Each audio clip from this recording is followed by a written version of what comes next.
Hallo, hier bin nochmal ich. Heute möchte ich über ein Thema reden, was ich in der letzten Zeit besonders wichtig finde. Es geht um das Thema Loslassen. Wir sind ja jetzt alle in einer Situation, die völlig unkontrollierbar ist. Wir wissen nicht, wie lange die Kontaktbeschränkungen noch dauern. Es gibt Politiker, die denken, dass es in 4 Wochen beendet ist. Es gibt aber auch welche, die fordern durchaus 2, 3 Monate. Das heißt, wir wissen nicht, wie es wirklich weitergeht.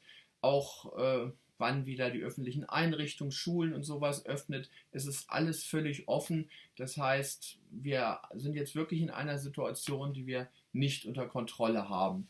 Und ja, und jetzt ist natürlich ein bisschen die Frage, wie wir mit dieser Situation umgehen. Es ist für manche, die jetzt sehr einsam sind, bestimmt ziemlich schwierig, wenn sie wissen, dass sie vielleicht ein paar Monate lang keine Kontakte haben, beziehungsweise wenn man in einer Familie lebt, wo die Beziehungen der Leute untereinander nicht so toll sind, dann kann das sehr belastend sein, weil da auch eine Menge von Schwierigkeiten auftreten, die sich vielleicht sogar noch verstärken könnten im Laufe der Zeit. Das heißt, es ist eine Situation, die für uns wirklich nicht kontrollierbar ist.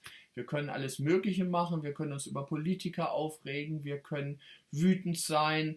Es ist natürlich so ein bisschen die Frage, wie wir das Beste aus dieser Situation machen können, wie wir wirklich eine Situation von Harmonie und Zufriedenheit in diesen Umständen erzeugen. Es ist ja uns allen, glaube ich, klar, dass das nicht unbedingt förderlich ist, wenn wir uns jetzt gegenseitig anschreien oder wenn wir unsere Probleme ständig forcieren. Also dann kommt irgendwann eine sehr unangenehme Situation zu Hause, die für alle Beteiligten nicht so schön ist. Deswegen ist ja so ein bisschen die Frage, wie können wir am besten mit einer solchen Schwierigkeit umgehen? Ich für mich in meinem Leben habe festgestellt, dass es in solchen Situationen gar nicht so schlecht ist, ein bisschen loslassen zu können.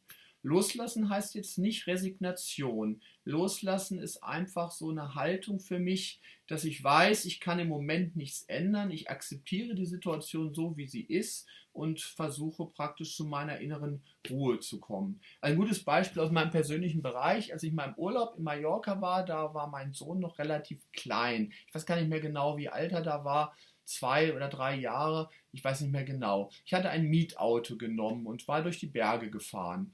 Und wir waren dann zu einem Restaurant gegangen, hatten was gegessen und plötzlich auf dem Rückweg fing er an zu brechen. Es war für mich eine unheimlich schwierige Situation, weil es halt ein Mietauto war. Ich habe mir unheimliche Sorgen gemacht, dass ich da für die Reinigung viel ausgeben muss. Ich hatte auch überhaupt nichts bei. Ich wusste nicht, wie ich mit der Situation umgehen soll. Er hat gebrochen und gebrochen. Und ja, ich bin da ganz schön in Stress geraten, weil ich auch das Gefühl hatte, ich habe die Situation nicht unter Kontrolle. Das hat sich bei mir erst geändert, als ich gesagt habe mir, ich kann jetzt nichts ändern an der Situation, es ist so, wie es ist. Und ich bin zu einer gewissen inneren Ruhe gekommen und habe gesagt, gut, dann ist es halt so, wie es ist. Ich werde ihn nicht anschimpfen, ich nehme das jetzt einfach so, wie es ist und versuche das Beste daraus zu machen und bin entspannt gewesen. Ja, das hat eine ganze Reihe von Stress genommen in der Situation. Ich bin dann an einer Tankstelle vorbeigefahren, die auf dem Weg war. Dann habe ich mir so Tücher gekauft und habe das so ein bisschen sauber gemacht und ja, habe einfach gesagt, okay, es ist eine gute Erfahrung für mich, mit einer solchen Situation mal umzugehen. Ich habe jetzt nicht unter Kontrolle, was die Autovermietung sagt. Ich lasse einfach los. Das hat mir unheimlich viel geholfen in dieser Situation, weil ich einfach zu einer gewissen inneren Ruhe gefunden habe und mir einfach keine Sorgen machen müsste, was kommt da jetzt bei raus. Das Interessante war, da habe ich noch mehrere Stunden gebraucht, bis ich dann zurückkam. Der Mann bei der Autovermietung war total nett. Der hat das überhaupt nicht als Problem gesehen. Ich musste keinen extra Betrag zahlen, nichts.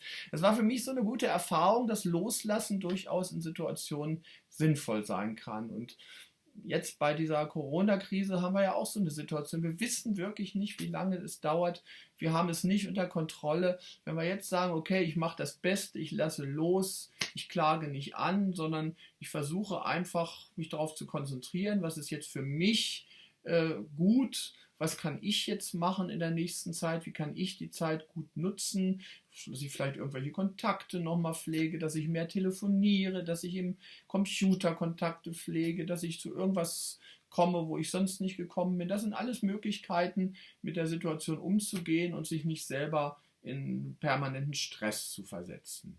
Ja, das waren so meine Gedanken dazu und ich würde mich einfach freuen, wenn ihr das, so gut ihr das könnt, mal versucht. Ich überlege auch nochmal die nächsten Tage ein bisschen Material bereitzustellen, vielleicht so meditative Einschübe oder sowas, dass man zu dieser Einstellung kommt, einfach loszulassen. Meditationen sind eine gute Sache, um das zu lernen. Ich weiß, Meditationen sind nicht jedermanns Sache, aber das ist zumindest ein erster Ansatzpunkt, um praktisch das auch verwirklichen zu können. Ja, ich freue mich auf das nächste Mal und wünsche allen, die jetzt zugehört haben, einfach eine schöne weitere Zeit. Ciao!